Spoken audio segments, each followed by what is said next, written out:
नमस्कार साथियों, स्वागत है आपका मेरे YouTube चैनल पर। तो आप सभी को पता है कि हम लोग क्वेश्चनों की एक सीरीज कर रहे हैं जिसमें साइंस के क्वेश्चनों को देख रहे हैं। हम लोगों ने फिजिक्स के क्वेश्चनों को देखा है जिसमें कई सारे वीडियो आ चुके हैं, आपको प्लेलिस्ट में जाकर मिल जाएंगे। और अब हम आज से शुरू कर रहे हैं केमिस्ट्री, तो केमिस्ट्री के भी देखेंगे और फिर उसके साथ में हम जो बायो है उसको भी देखेंगे। और समय रहा तो हम लोग जो अन्य सोशल साइंस है इससे संबंधित भी क्वेश्चनों की सीरीज को देखेंगे। आप लोग कॉन्सेप्ट को पढ़ते हो तो उसके बाद एक प्रैक्टिस हो जाती है और आपको पता चल जाता है कि भाई प्रश्न किस प्रकार के बनते हैं और आपसे कितने प्रश्न सही बन रहे हैं। तो वीडियो को शुरू करने से पहले सभी से निवेदन है, जो चैनल पर नए हैं वो भी चैनल को सब्सक्राइब कर ले, और जो पहले से वीडियो को देख रहे हैं और अभी तक सब्सक्राइब नहीं किया है तो वो भी चैनल को सब्सक्राइब कर लें। और साथ में यदि आप ग्रुप से ऐड होना चाहते हैं तो आपके चैनल के आपको पोस्ट में ग्रुप की लिंक मिल जाएगी, वहाँ पर आप वर्ग 3 के ग्रुप में ऐड हो सकते हैं। तो चलिए वीडियो को शुरू करते हैं। सबसे पहला हमारा प्रश्न है कि पदार्थ के परमाणविक सिद्धांत सर्वप्रथम किसने प्रभावित किए। तो ये जो हम सीरीज है इसमें हम मेनली फोकस करेंगे जो परमाणु संरचना है उनसे संबंधित हम इसमें प्रश्नों को देखेंगे। तो पहला प्रश्न है कि पदार्थ के परमाणविक सिद्धांत सर्वप्रथम किसने प्रतिपादित किया था। तो परमाणविक सिद्धांत सर्वप्रथम जॉन डाल्टन ने प्रस्तावित किया था। अगला प्रश्न है हमारा, परमाणु के नाभिक का आकार होता है। तो परमाणु के नाभिक का आकार होता है 10⁻15 मीटर। निम्न में से कौन सा एक अस्थायी कण है। Electron, proton, neutron. अस्थायी कण कौन से हैं। तो अस्थायी कण की यदि हम बात करें तो न्यूट्रॉन एक अस्थायी कण है। निम्न में से कौन सा एक किसी तत्व के परमाणु क्रमांक को सबसे सही निर्धारित करता है। तो तत्व के परमाणु क्रमांक को सबसे सही प्रोटॉन की संख्या, प्रोटॉन इलेक्ट्रॉन की संख्या, आयनों की संख्या या न्यूक्लियनों की संख्या। तो इसका आंसर है हमारा जो परमाणु संख्या होती है किसी तत्व की वो प्रोटॉनों की संख्या के बराबर होती है। परमाणु के नाभिक में क्या क्या होते हैं। तो प्रोटॉन और न्यूट्रॉन नाभिक में होते हैं और इलेक्ट्रॉन उसके चक्कर लगाते हैं। निम्न में से कौन सा आवेश रहित कण है। Electron, proton, neutron. तो इलेक्ट्रॉन पर ऋणावेश होता है, प्रोटॉन पर धनावेश होता है और न्यूट्रॉन पर कोई भी आवेश नहीं होता, उदासीन होता है। ऑप्शन सी आंसर हो जाएगा। अगला है, परमाणु में कौन से मूल कण समान है। Electron, proton, proton, neutron, neutron, electron. तो जो समान रहते हैं, जितने इलेक्ट्रॉन रहेंगे उतने प्रोटॉन रहते हैं। ये ऑप्शन नंबर 20 का आंसर हो जाएगा। अगला है, सबसे पहले इलेक्ट्रॉन के आवेश का निर्धारण किसने किया। थॉमसन, मिल्टन, रदरफोर्ड या कूलम। तो इलेक्ट्रॉन के आवेश का सबसे पहले जो निर्धारण है उसका मिल्टन ने किया था। एक इलेक्ट्रॉन पर आवेश कितना होता है। तो 1.6 × 10⁻⁻19 कूलम होता है। यदि इलेक्ट्रॉन की बात की जाए तो माइनस का रहेगा और प्रोटॉन की बात की जाए तो यहाँ पर प्लस का रहता है। तो इस चीज़ को आप याद रखें। और न्यूट्रॉन पर आवेश होता नहीं, 0 रहता है। रदरफोर्ड के प्रकीर्णन ने किसकी मौजूदगी को सिद्ध किया। तो रदरफोर्ड के प्रकीर्णन ने ये सभी पदार्थों के परमाणु, भी परमाणु के इलेक्ट्रॉन, परमाणु के न्यूट्रॉन या परमाणु के केंद्रक, तो परमाणु के केंद्रक को उन्होंने सिद्ध किया था। अगला है, परमाणु विद्युत होते हैं धनात्मक रूप से, ऋणात्मक रूप से, द्विधनात्मक रूप से या उदासीन। तो परमाणु विद्युत के उदासीन होते हैं। इलेक्ट्रॉन की खोज किसने की थी। तो इलेक्ट्रॉन की खोज देखो, न्यूट्रॉन की खोज तो चैडविक ने की थी, चैडविक। और इलेक्ट्रॉन की खोज की थी जे थॉमसन ने की थी। और प्रोटॉन की गोल्डस्टीन और इलेक्ट्रॉन की न्यूट्रॉन की चैडविक ने की थी। इसको आप याद करना। देखो यहाँ पर प्रश्न आ ही गया कि भाई प्रोटॉन की खोज किसने की थी। न्यूट्रॉन की चैडविक ने की थी। प्रोटॉन की खोज यहाँ पर रदरफोर्ड के द्वारा बताया गया है और इलेक्ट्रॉन की हमने थॉमसन को देख लिया है। थोड़ा सा यहाँ पर डाउट सा लग रहा है। जेम्स चैडविक ने निम्न में से किसकी खोज की थी। तो चैडविक ने न्यूट्रॉन की खोज की थी। ऑप्शन नंबर सी हमारा आंसर हो जाएगा। निम्न में से किन कणों में कणीय तरंग की द्वितीय प्रकृति पाई जाती है। मेसॉन, प्रोटॉन, इलेक्ट्रॉन या न्यूट्रॉन। तो जो कणीय और तरंग दोनों प्रकृति किस में पाई जाती है। तो ये पाई जाती है इलेक्ट्रॉन में। अगला है, पॉजिट्रॉन के खोजकर्ता कौन है। तो पॉजिट्रॉन की खोज किसने की थी। एक और कण है, इसको बोलते हैं हम पॉजिट्रॉन। इसकी खोज एंडरसन के द्वारा की गई थी। परमाणवीय नाभिक किसने खोजा था। परमाणवीय नाभिक यानी नाभिक की खोज की थी जो कि रदरफोर्ड ने की थी। एक भारतीय वैज्ञानिक जिनका नाम एक विशिष्ट मूल कण के साथ जुड़ा हुआ है, तो वो कौन से वैज्ञानिक है। तो ये वैज्ञानिक जो है बोस है। अगला है, न्यूट्रॉन का पता लगाने वाले वैज्ञानिक का नाम क्या है। तो न्यूट्रॉन की खोज चैडविक ने की थी। निम्न में से किस परमाणु के नाभिक में एक भी न्यूट्रॉन नहीं होता है। तो लिथियम, हाइड्रोजन, ट्राइटियम या हीलियम। तो जी के परमाणु के नाभिक में एक भी न्यूट्रॉन नहीं होता है तो ये होता है हमारा हाइड्रोजन। अगला प्रश्न है हमारा, इलेक्ट्रॉन के तरंग प्रकृति की खोज किसने की थी। तो इलेक्ट्रॉन के तरंग प्रकृति की खोज की यदि हम बात करें तो डी ब्रॉगली के द्वारा की गई थी। तत्व के सबसे छोटे भाग को क्या कह देते हैं? परमाणु, इलेक्ट्रॉन, न्यूट्रॉन, प्रोटॉन। तो तब तत्व का जो सबसे छोटा भाग होता है वो परमाणु कहलाता है और परमाणु के अंदर इलेक्ट्रॉन, न्यूट्रॉन, प्रोटॉन पाए जाते हैं। डाल्टन के परमाणु सिद्धांत के अनुसार कौन सा सबसे छोटा कण स्वतंत्र रूप से रह सकता है? तो सबसे छोटा कण जो स्वतंत्र रूप से रह सकता है वो है हमारा परमाणु। किसी परमाणु का रासायनिक व्यवहार निर्भर करता है उसके न्यूक्लियस में प्रोटॉनों की संख्या पर, न्यूक्लियस में न्यूट्रॉनों की संख्या पर, न्यूक्लियस के इर्द गिर्द घूम रहे इलेक्ट्रॉनों की संख्या पर, या न्यूक्लियस में न्यूक्लियनों की संख्या पर। तो परमाणु का जो रासायनिक व्यवहार है तो उसका रासायनिक प्रभाव जो इसकी इर्द गिर्द जो इलेक्ट्रॉन घूमते हैं उसकी संख्या पर निर्भर करता है। द्रव्यमान संख्या किसका योग है? तो इलेक्ट्रॉन और प्रोटॉन का, या केवल प्रोटॉन का, या इलेक्ट्रॉन और न्यूट्रॉन का, या प्रोटॉन और न्यूट्रॉन का। तो प्रोटॉन और न्यूट्रॉन की संख्या का योग द्रव्यमान संख्या, परमाणु भार भी बोलते हैं, के बराबर होता है। किसी परमाणु के द्रव्यमान और द्रव्यमान संख्या के अंतर को कह देते हैं। तो परमाणु के द्रव्यमान और द्रव्यमान संख्या के अंतर को क्या कहा जाता है? तो इसका आंसर है द्रव्यमान क्षति। अगला है, किसी न्यूक्लियर कण में कोई द्रव्यमान और आवेश नहीं होता किंतु प्रचक्रण होता है। तो ये क्या होता है? तो इसका आंसर हो जाएगा हमारा ऑप्शन नंबर सी, न्यूट्रॉन। अगला है, किसी परमाणु में परिक्रमण कर रहे इलेक्ट्रॉन की कुल ऊर्जा होती है, ऋणात्मक नहीं हो सकती, का शून्य से अधिक कोई भी मूल्य हो सकता है, या कभी भी धनात्मक नहीं हो सकती, या सदा धनात्मक होती है। तो परिक्रमण कर रहे इलेक्ट्रॉन की जो मुक्त ऊर्जा होती है वो हमेशा धनात्मक होती है। किन किरणों के प्रकीर्णन से नाभिक के आकार का आकलन किया जा सकता है? तो नाभिक के आकार का आकलन हम अल्फा किरणों के प्रकीर्णन से पता लगा सकते हैं। नाभिक के धनावेशित होने की खोज किसने की थी? तो नाभिक के धनावेशित की खोज, तो धनावेशित की खोज की थी यहाँ पर रदरफोर्ड के द्वारा। परमाणु का भार अंतरराष्ट्रीय मानक में अनुसार कितना है? तो परमाणु का भार अंतरराष्ट्रीय मानक है, इसका आंसर हो जाएगा हमारा option number C, C12। Positron किसका प्रतिकारक है? तो ये इलेक्ट्रॉन का एंटीकण कहलाता है या प्रतिकारण कहलाता है, पॉजिट्रॉन बोल देते हैं। नाभिक के द्रव्यमान की संख्या सदा उसके परमाणु क्रमांक से कम होती है। जो नाभिक की द्रव्यमान संख्या है उसके परमाणु क्रमांक से हमेशा ज़्यादा होती है, लगभग दुगने से भी ज़्यादा होती है। निम्न में से किसने आणविक सिद्धांत को प्रतिपादित किया था? तो आणविक सिद्धांत की यदि हम बात करें तो आणविक सिद्धांत दिया था हमारा जॉन डाल्टन के द्वारा। प्रोटॉन की ऊर्जा E, संवेग P तथा वेग C के मध्य एक संबंध है। तो इस संबंध को हम ऑप्शन नंबर डी है, P = E/C होता है। इसको याद रखना, इससे प्रश्न पूछ लिया जाता है। अगला प्रश्न हमारा, एक परमाणु में दो इलेक्ट्रॉन की चारों क्वांटम संख्या आपस में समान नहीं हो सकती है, नियम किसके द्वारा दिए गए? तो भाई क्वांटम संख्या होती है, चार प्रकार की होती है, मुख्य क्वांटम संख्या, द्विघाती, चक्रण और चुंबकीय। तो ये चारों कभी समान नहीं होगी। यदि तीन समान है तो उनका चक्रण विपरीत होगा। तो ये किसके द्वारा दिया गया था? तो ये नियम दिया गया था पाउली के द्वारा। पाउली का अपवर्जन नियम है, जो कि रासायनिक तत्व के अणु के संदर्भ में चुंबकीय क्वांटम संख्या का संबंध है, अभिविन्यास से, आवृत्ति से, आमाप से या चक्रण से। तो जो चुंबकीय क्वांटम संख्या है उसका संबंध है चक्रण से। अगला है हमारा, क्वांटम संख्या जो किसी कक्षा में अंतरिक्ष में अभिविन्यास की दिशा विनिर्दिष्ट करती है, वह कौन सी क्वांटम संख्या है जो कि उसकी दिशा को विनिर्दिष्ट करती है? तो इसका आंसर हो जाएगा हमारा ऑप्शन नंबर सी, चुंबकीय क्वांटम संख्या। किसी तत्व के रासायनिक गुण निम्न में से कौन तय करता है? Proton, electron, neutron. तो इसका आंसर हो जाएगा इलेक्ट्रॉन उसके रासायनिक गुणों को निर्धारित करता है। किसी परमाणु के बाह्यतम कक्षा में कितने इलेक्ट्रॉन रह सकते हैं? तो बाह्यतम कक्षा में कितने इलेक्ट्रॉन रह सकते हैं? तो इसका आंसर हो जाएगा 8। अगला है हमारा, एक परमाणु में 9 इलेक्ट्रॉन तथा 10 न्यूट्रॉन है, तो उसका द्रव्यमान क्या होगा? इलेक्ट्रॉन 9 दिए हुए हैं, न्यूट्रॉन 10 दिए हुए हैं, तो इसका द्रव्यमान क्या हो जाएगा? तो इसका द्रव्यमान हो जाएगा हमारा 19। अगला है हमारा 88 Ra यानी रेडियम है, 226 के नाभिक में न्यूट्रॉनों की और प्रोटॉनों की संख्या क्या है? तो देखो, जो 88 दी हुई है, जो परमाणु क्रमांक होता है वो इलेक्ट्रॉन की संख्या के बराबर होता है, और इलेक्ट्रॉन की संख्या बराबर होती है प्रोटॉन की संख्या। तो ये प्रोटॉन की संख्या तो हो गई हमारी 88। यहाँ से एक चीज़ क्लियर हुई। अब हमसे पूछा गया है न्यूट्रॉन की संख्या। तो न्यूट्रॉन की संख्या क्या हो जाती है? तो न्यूट्रॉनों की संख्या निकालने के लिए हमें 226 यानी परमाणु भार में से, जो ये ऊपर 226 लिखे हुए हैं ये परमाणु भार होता है, परमाणु भार में से हमें प्रोटॉन की संख्या को घटाना पड़ता है। तो जब हम 226 में से 88 को घटाएंगे तो हमारा आंसर आ जाएगा, इसका दूसरे का हमारा आंसर आ जाएगा ऑप्शन नंबर ए, 138 और 88। 88 तो प्रोटॉन की संख्या हो ही जाएगी हमारी, और इसमें से हमें घटाना पड़ेगा, तो ये 138 इसका आंसर आ जाएगा। जिस तत्व में, इसमें थोड़ा सा क्वेश्चन में डाउट है, इसको थोड़ा सा देख लेना। अगला 19 के पोटेशियम का ये निशान है, तो 19 पोटेशियम 40 में इलेक्ट्रॉन की संख्या पूछी गई है। तो जो इसका परमाणु क्रमांक होता है वही इलेक्ट्रॉन की संख्या होती है, वही प्रोटॉन की संख्या होती है।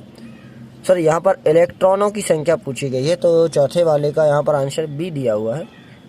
हाँ 19 हो जाएगी यहाँ पर 19। जो यहाँ पर जो परमाणु क्रमांक दिया रहता है ये जैसे ही K लिखा हुआ है, K के नीचे जो संख्या लिखी है ये 19 होती है, ये परमाणु क्रमांक होता है। तो परमाणु क्रमांक बराबर परमाणु संख्या यानी इलेक्ट्रॉन की संख्या या प्रोटॉन की संख्या, और जो ऊपर लिखा रहता है ये परमाणु द्रव्यमान के बराबर होता है जो 40 लिखे हुए हैं। अगला है, यदि परमाणु की तीसरी कक्षा सबसे बाहरी कक्षा हो तो इसमें इलेक्ट्रॉन की अधिकतम संख्या हो सकती है। तो देखो भाई इलेक्ट्रॉन जो जाते हैं 2, 8, 18, 32 इस प्रकार से जाते हैं। तो इसका हमारा जो पांचवा वाला है इसका आंसर हो जाएगा हमारा सी वाला 18। तीसरी कक्षा पूछा गया है तो 2, 8, 18 फिर होते हैं 32। किसी परमाणु की संख्या परमाणु संख्या Z है तथा उसका द्रव्यमान m है तो इसके नाभिक में न्यूट्रॉनों की संख्या क्या होगी। तो Z माइनस M यहाँ पर हो जाएगा M minus Z, option number 20 का आंसर हो जाएगा। द्रव्यमान में से हमें परमाणु संख्या घटाना होगा। परमाणु संख्या 17 और द्रव्यमान संख्या 35 है तो एक क्लोरीन परमाणु के नाभिक में कितने होंगे। तो 35 में से 17 हम घटा देंगे तो यहाँ पर 18 न्यूट्रॉन इसका आंसर आ जाएगा। अगला है, निम्न में से कौन सा इलेक्ट्रॉनिक विन्यास संभव नहीं, 1s2, 1s2, बी वाला, सी या डी वाला। तो इसमें जो संभव नहीं की बात की गई है तो इसका आंसर हो जाएगा हमारा 8वां वाले का। आप इलेक्ट्रॉनिक विन्यास को जरूर देखें, इससे बहुत अच्छे प्रश्न बनते हैं और वर्ग 2 में भी देखने को मिले थे साइंस में इलेक्ट्रॉनिक विन्यास से संबंधित। अगला है 1s2, 2s2, 2p6 किसका इलेक्ट्रॉनिक विन्यास है। तो इसको हम ऐसे भी याद रख सकते हैं कि भाई इसमें टोटल इलेक्ट्रॉन कितने बन रहे हैं, 6, 2, 8 हो तो 10। तो 10 किसका हो जाएगा। तो 10 जो परमाणु क्रमांक होता है हमारा 9वें का, यहाँ आंसर हो जाएगा बी वाला, नियोन और सोडियम प्लस। सोडियम का परमाणु क्रमांक वैसे तो होता है 11, लेकिन जब उसमें से एक इलेक्ट्रॉन निकल जाए तो Na प्लस बचता है, मतलब यहाँ पर बचे कितने 10। तो 10 इसका यदि हम इलेक्ट्रॉनिक विन्यास करेंगे तो भी ये सेम रहेगा, और नियोन का परमाणु क्रमांक 10 होता है तो इसका भी यही रहेगा, ऑप्शन 20 का आंसर हो जाएगा। अगला है, परमाणु क्रमांक 20 वाले परमाणु का इलेक्ट्रॉनिक विन्यास क्या है। तो परमाणु 20 का इलेक्ट्रॉनिक विन्यास यदि आपको निकालना है तो 2, 8, 10, 2, 8 इसका क्या रहेगा 10वें वाले का रहेगा सी। हाँ 2, 8, 8 और 2 हो जाते हैं भाई, इस प्रकार से इसको लिखा जाता है। निम्न में से कौन सी इलेक्ट्रॉनिक संरूपण धातु तत्व के लिए है। तो इलेक्ट्रॉनिक संरूपण जो धातु तत्व के लिए है इसका आंसर हो जाएगा डी वाला। इलेक्ट्रॉनिक विन्यास से कई प्रकार के प्रश्न बनते हैं, इस प्रकार आपको सभी के जो परमाणु क्रमांक हैं वो याद रखने होंगे। इसकी कई ट्रिक्स डली हुई हैं यूट्यूब पर, आप आसानी से देख सकते हैं।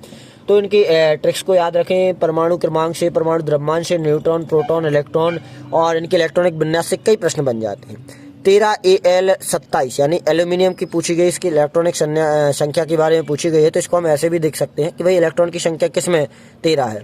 तो पहले ऑप्शन के लिए हम देखें तो 8 हो तो 10 हो तो 12, 1, 13 इसमें है। 8 हो तो 10, 13 सभी में लगभग 13 है। तो जाएंगे कैसे, तो पहले में 2 जाएंगे, फिर 8 जाएंगे, फिर 2 जाएंगे, फिर 1 जाएंगे, यानी इसका आंसर हो जाएगा 3 जाएंगे, सॉरी। तो बी वाला इसका आंसर हो जाएगा। निम्न में से कौन सी इलेक्ट्रॉनिक संरचना सोडियम आयन की है, यानी सोडियम आयन Na+ की बात की गई है। तो यहाँ पर हमें देखना होगा क्वेश्चन नंबर 13 का बी है, 10 होंगे सोडियम आयन में, अभी हमने ऊपर देखा था। स्वर्ण पत्र से किसने प्रकीर्णन का अध्ययन किया और रदरफोर्ड ने नाभिक की खोज की। अध्ययन करके स्वर्ण पत्र से किसके प्रकीर्णन का अध्ययन करके। तो हमने यहाँ पर अभी देखा था इस प्रश्न को, 14वें का हमारा हो जाएगा ए नंबर का, अल्फा किरणों के अध्ययन करके किया था। अगला है हमारा, जब कोई इलेक्ट्रॉन उच्च कक्षा से निम्न कक्षा में जाता है तो उसका ऊर्जा का उत्सर्जन होता है, ऊर्जा का अवशोषण होता है या परमाणु का आकार कम होता है। तो भाई उस उच्च कक्षा से निम्न कक्षा में आ रहा है तो ऊर्जा निकलेगी, उत्सर्जन होता है। अगला है, इलेक्ट्रॉनिक विन्यास पर विचार करना है निम्न प्रकार के। तो इसमें हमें बताना है कि विन्यास जिनमें हंड के सिद्धांत का पालन नहीं किया गया है। तो देखो भाई इलेक्ट्रॉनिक विन्यास लिखने के कुछ सिद्धांत हैं, उनसे संबंधित प्रश्न पूछ लिए जाते हैं, तो इनको आपको देख लेना है। यहाँ पर बात की गई है 1 और 3 में इसमें पालन नहीं किया गया है। सोडियम परमाणु के कोर में इलेक्ट्रॉनों की संख्या कितनी होती है। तो सोडियम परमाणु की यदि हम बात करें तो इसके कोर में परमाणुओं की संख्या 10 होती है। किसी परमाणु का इलेक्ट्रॉनिक विन्यास 2, 8, 2 है तो इसमें संयोजी इलेक्ट्रॉनों की संख्या क्या है। अब यहाँ पर एक और चीज़ पूछी जाएगी आपसे, संयोजी इलेक्ट्रॉन क्या होते हैं, इलेक्ट्रॉनिक ऋणात्मकता क्या है, इलेक्ट्रॉनिक बंधुता क्या है, ये सारी चीज़ें, संयोजी इलेक्ट्रॉनों की संख्या, ऑक्सीकरक संख्या, ये चीज़ें कोई प्रश्न पूछ लिए जाते हैं। वर्ग 2 में इस प्रकार के प्रश्न देखने को मिले थे। तो इसमें जो संयोजी इलेक्ट्रॉन क्या होते हैं, वही जो मतलब इलेक्ट्रॉन के संयोजन में भाग ले रहे हैं तो वो हो जाते हैं हमारे संयोजी इलेक्ट्रॉन। तो 18वां वाला है जो हमारा, इसका आंसर हो जाएगा ऑप्शन नंबर डी 2। एक परमाणु में 19 प्रोटॉन तथा 20 न्यूट्रॉन है तो इसकी द्रव्यमान संख्या क्या हो जाएगी। तो भाई प्रोटॉन प्लस इसको हम मिला देंगे तो 39 हमारी द्रव्यमान संख्या हो जाएगी। तत्व ए परमाणु संख्या 13 है, तो इसमें संयोजी इलेक्ट्रॉन कितने होंगे। कोई तत्व है जिसकी परमाणु संख्या 13 है, तो संयोजी इलेक्ट्रॉन की यहाँ पर बात की गई है, तो इसमें 3 संयोजी इलेक्ट्रॉन होंगे। अगले यदि हम बात करें स्थायी नाभिक यानी हल्का A10 के साथ में स्थायी नाभिक, न्यूट्रॉन और प्रोटॉन की समान संख्या होती है, प्रोटॉन की अपेक्षा अधिक होती है। कोई न्यूट्रॉन नहीं होते, कोई प्रोटॉन नहीं होते, तो इसका आंसर हो जाएगा न्यूट्रॉन और प्रोटॉन की समान संख्या होती है स्थायी नाभिक में। यदि कक्षा की संख्या n से व्यक्त किया जाए तो किसी कक्षा में अधिकतम इलेक्ट्रॉनों की संख्या होगी, तो किसी कक्षा में अधिकतम इलेक्ट्रॉनों की संख्या 2n² होती है। इलेक्ट्रॉन तब तक युग्मित नहीं होते जब तक कि उनके लिए प्राप्त रिक्त कक्ष समाप्त ना हो जाए।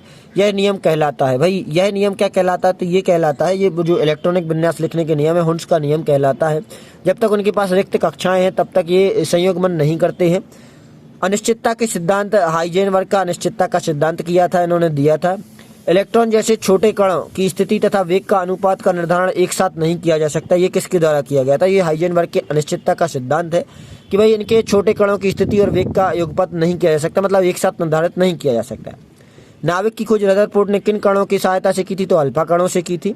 इलेक्ट्रॉन के आवेश की खोज किसने की थी, तो इलेक्ट्रॉन पर जो आवेश है मिलीकन के द्वारा दिया गया था, ये हम देख चुके हैं। वह कण जो नाभिकीय कणों को बांधे रखता है या बांधे रखने का कार्य करता है, तो वह कौन सा कण कहलाता है, तो ये इसका आंसर हो जाएगा हमारा 8वें वाले का डी, मेसोन कण कहलाता है। किसी तत्व की रासायनिक प्रकृति निर्भर करती है इलेक्ट्रॉन्स पर निर्भर करती है, या आवेश पर, या संयोजी इलेक्ट्रॉन पर, या प्रोटॉन पर। तो जो रासायनिक प्रकृति है, वैसे तो अभी हमने प्रश्नों में देखा इलेक्ट्रॉन पर, लेकिन यहाँ पर बोला गया संयोजी इलेक्ट्रॉन ऑप्शन में शामिल किया गया है, तो सी इसका आंसर हो जाएगा।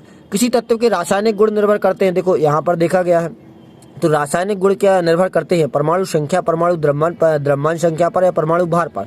तो परमाणु संख्या पर निर्भर करते हैं, क्योंकि परमाणु संख्या इज इक्वल टू प्रोटॉन की संख्या, प्रोटॉन की संख्या इज इक्वल टू इलेक्ट्रॉन की संख्या। न्यूट्रॉनों की खोज करता है चैडविक, न्यूट्रॉन नहीं, यहाँ पर न्यूट्रिनो की बात की गई है, तो न्यूट्रॉनों की यदि बात की गई है तो न्यूट्रॉनों की खोज करता है पाउली। अगला है मेसोन की खोज करता है, मेसोन कण किसने खोजे थे, तो मेसोन की खोज करता है यहाँ पर युकावा।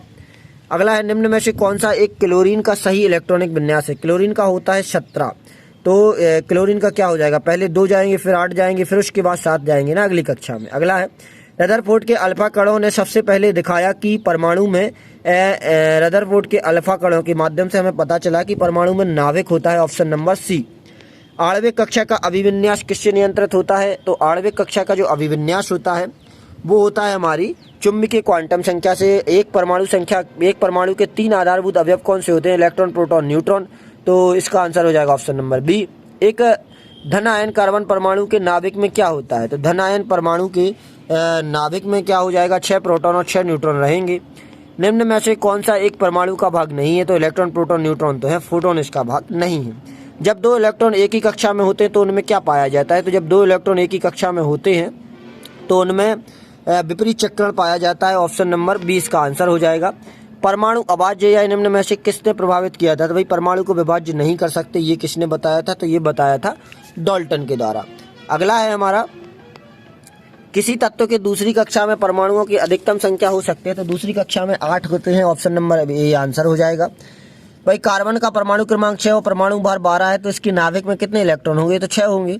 अगला है परमाणु संख्या Z, द्रव्यमान संख्या A के परमाणु में इलेक्ट्रॉनों की संख्या क्या है, भाई परमाणविक संख्या Z है, और इसका आंसर हो जाएगा हमारा तीसरे वाले का बी, हमारा आंसर तीसरे वाले का हो जाएगा ए, Z हो जाएगा। अगला है तत्व 92 U235 में प्रोटॉनों की संख्या। यहाँ पर मैंने बताया था जो नीचे लिखे रहते हैं वो यहाँ पर परमाणु क्रमांक होता है, ऊपर लिखे रहते हैं जो परमाणु द्रव्यमान होता है। तो परमाणु क्रमांक है 92 और परमाणु क्रमांक होता है प्रोटॉनों की संख्या के बराबर, तो ये इसका आंसर हो जाएगा। अगला है सोडियम परमाणु का परमाणु संख्या 11 तथा परमाणु द्रव्यमान 23 है, तो इसमें इलेक्ट्रॉन, न्यूट्रॉन और प्रोटॉन की संख्या क्या हो जाएंगी, भाई परमाणु संख्या 11 यानी इलेक्ट्रॉन की संख्या 11, प्रोटॉन की संख्या 11 हो जाएगी, और न्यूट्रॉन की संख्या क्या हो जाएगी, तो भाई इसको हमें परमाणु द्रव्यमान में से घटा देंगे, तो इसका आंसर आ जाएगा हमारा 11।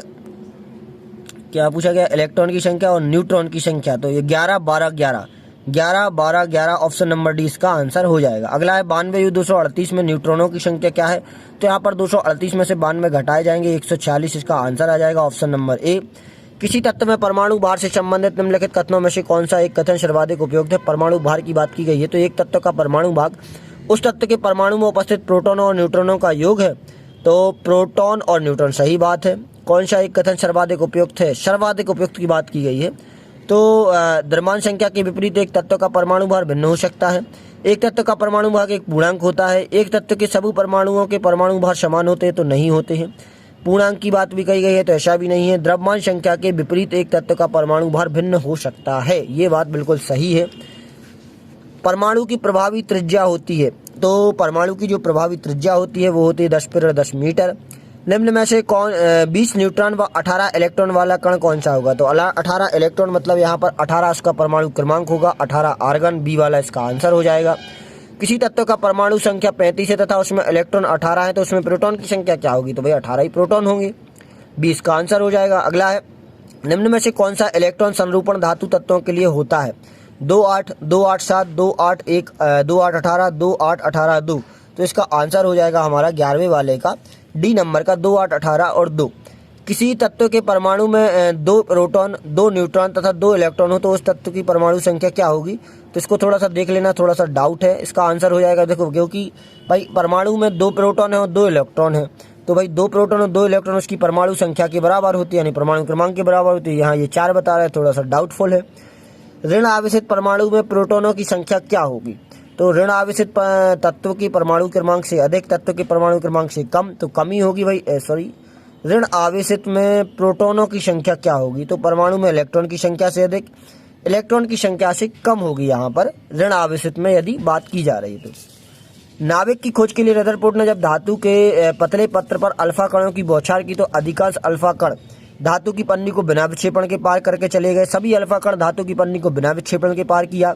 अधिकांश अल्फा कण छोटे कोण बनाकर विचलित हो गए या अधिकांश अल्फा कण वापस विचलित हो गए। तो 14वें वाले का हमारा ए नंबर का कि जो अधिकांश अल्फा कण थे वो पन्नी को बिना विक्षेपण किए पार करके चले गए थे। अगला है, तत्व की प्रकृति को ज्ञात कीजिए। इलेक्ट्रॉनिक विन्यास के प्रकार कर, परमाणु की संख्या के, परमाणु के द्रव्यमान या परमाणु के भार कर। तो तत्व की प्रकृति को हम उसके इलेक्ट्रॉनिक विन्यास के आधार पर ज्ञात कर सकते हैं कि वे धातु है अधातु है क्या है। निम्न में से कौन सी संख्या इलेक्ट्रॉन की अधिकतम संख्या है जो एम सेल में मौजूद रह सकती है? तो इलेक्ट्रॉनों की अधिकतम संख्या ऑप्शन नंबर सी 18 है। परमाणु संरचना का मॉडल किसने दिया था? तो परमाणु संरचना का बोहर और रदरफोर्ड के द्वारा दिया गया था। पदार्थ के परमाणविक सिद्धांत सर्वप्रथम किसके द्वारा प्रतिपादित किए गए थे? तो परमाणविक सिद्धांत सर्वप्रथम यदि हम बात करें तो सबसे पहले दिया था जॉन डाल्टन के द्वारा। परमाणु के नाभिक का आकार 10 मीटर होता है।